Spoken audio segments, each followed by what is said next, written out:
YouTube, I'm back again, and for you that subscribed to 23 Trink, I am not disappointing you. Sorry I haven't been doing a lot of videos at all recently, but it's just that Pugh's been doing all the Dark of the Moon toy reviews, even before the toy line came out, even the ones that you can't get on eBay, so it kind of it'd just be self-defeating to do a video review. But I figured, why not? So, finally getting around to it, and I have a very exciting review for you today. It is the Transformers Dark of the Moon Wreckers. Two of them custom. I have a custom leadfoot that I made completely by myself. A custom roadbuster, which Hasbro made the mold for, but I weaponized completely. Looks awesome. And then Topspin, the only non-modified transformer. Wah, wah, wah. So anyway, I'm just gonna start with Roadbuster because I feel like it. I'm gonna move Topspin and Leadfoot out of the way for now. And so, Roadbuster. He was that stupid stock car before, but now he's it's awesome.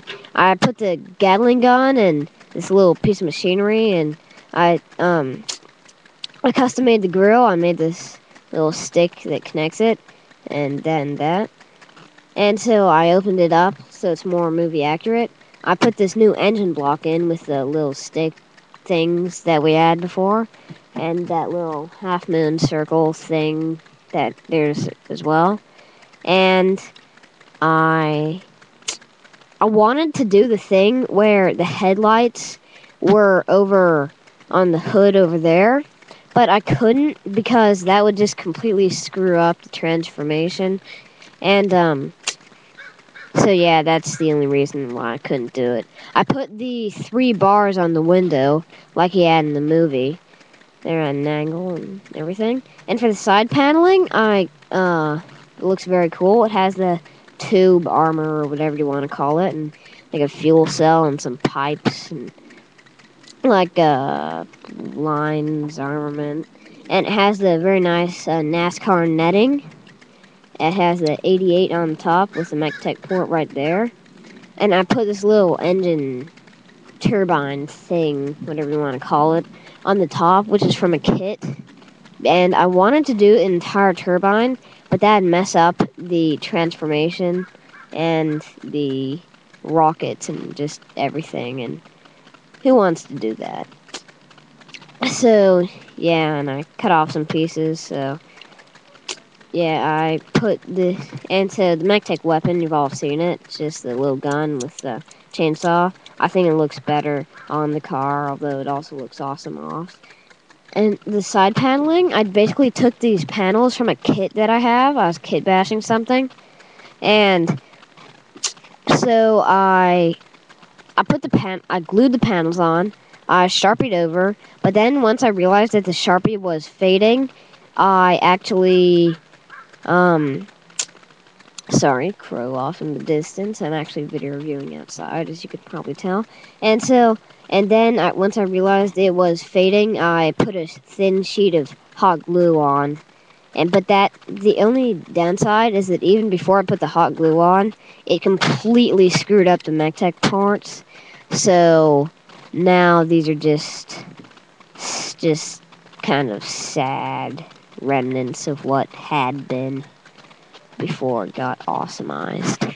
And so here's the other side. Looks pretty cool. And this MechTech port can actually be used for like Sideswipe's weapon, just because the make of Sideswipe's weapon and everything. And so yeah, and the cannons in the back, I actually I modified so that instead of them being on this little thing right there, I glued them right there at an angle, so it's like that at the angle. And with the National Guard, I printed out the National Guard logo on my computer, and then I glued it on to Roadbuster's cannons, and I think it looks awesome. And I just want to say to all the troops out there, thank you. My brother was actually in the Army for a while, but not National Guard, and just want to say we all appreciate what you do. And back to the video review. And but this kind of screws up transformation because it well, I mean, it doesn't screw it up, but it makes the shoulder cannons like point down, so they're actually pointing at his shoulders. So like if Roadbuster's going, prepare to die, Decepticons, I just shot off my arms with my own cannons. And that's just stupid. So yeah, let's get on to transformation. You just fold this up, bring out the arms. Sorry, having some trouble there. Like that. And then with the modified chest, it's really hard getting it back into vehicle mode, but you just push these down and you fold that down like that. And so then I fold the cannon up, and you would originally fold this section up as well, but I modified it so this bar is there, so it can't fold up. And yeah. And so then with this, you just rotate it around 360 degrees. I mean, sorry, not 360, but 180. And so then you fold this up like that, and the legs you split apart, rotate like that, fold up the foot, and then you rotate the wheels down so they sit lower on the hips and that they're more movie accurate. And sorry, having some trouble with that. They do lock in very tight. And so, yeah. And then with the lower hips, whatever you want to call them, they just kind of jam into these rods right there. But then he has the Gatling gun penis, so that's kind of weird. I really don't like that. I really wish that I could, like, somehow make this rotate around completely and then fold up onto the back like that, but I don't know how I could do that. So, yeah. If you have any suggestions or could do that for me, please give me a comment. And so then with the arms, you just fold up these shoulder panels. They don't clip into anything, so that's kind of a doozy. And so then you put these the back windows on in, and you fold them into the wheel. And do all that, and you got Roadbuster.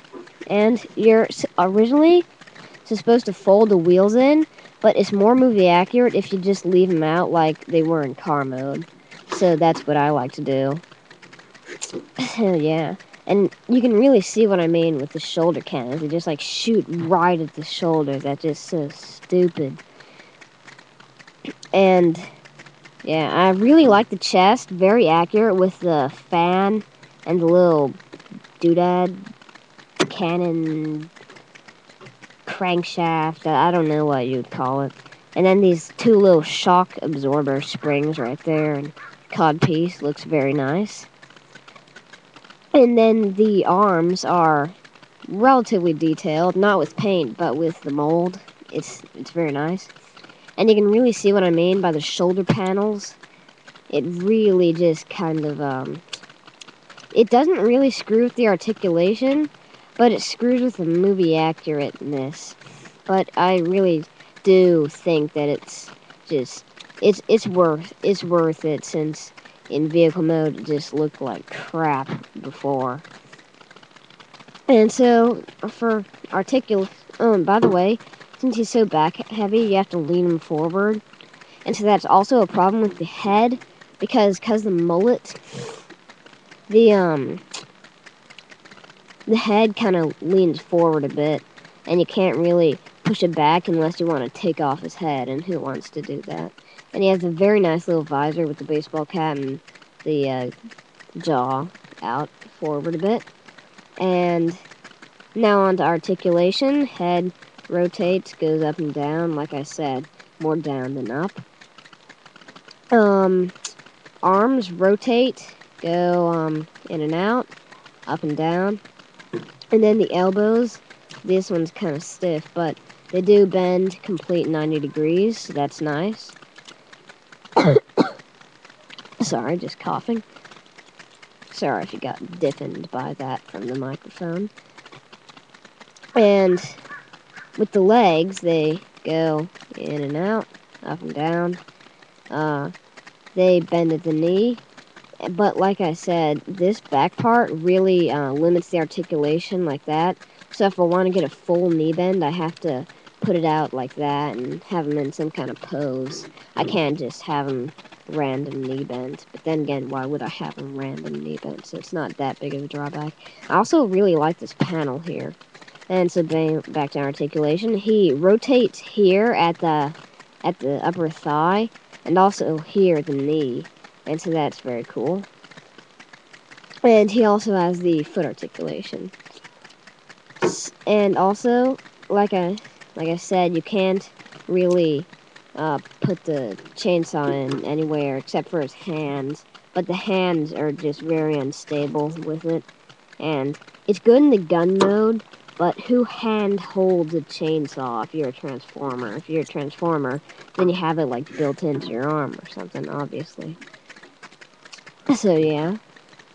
I might have some kind of modification where I like swing it out like that. Kind of like the Cyberverse Roadbuster. I don't have any Cyberverse figures, by the way. Oh man, I'm completely getting off topic. Sorry about my little ramble there. But I can actually plug it in at this really stupid angle. So I don't really know why I even mentioned that. But I can do that.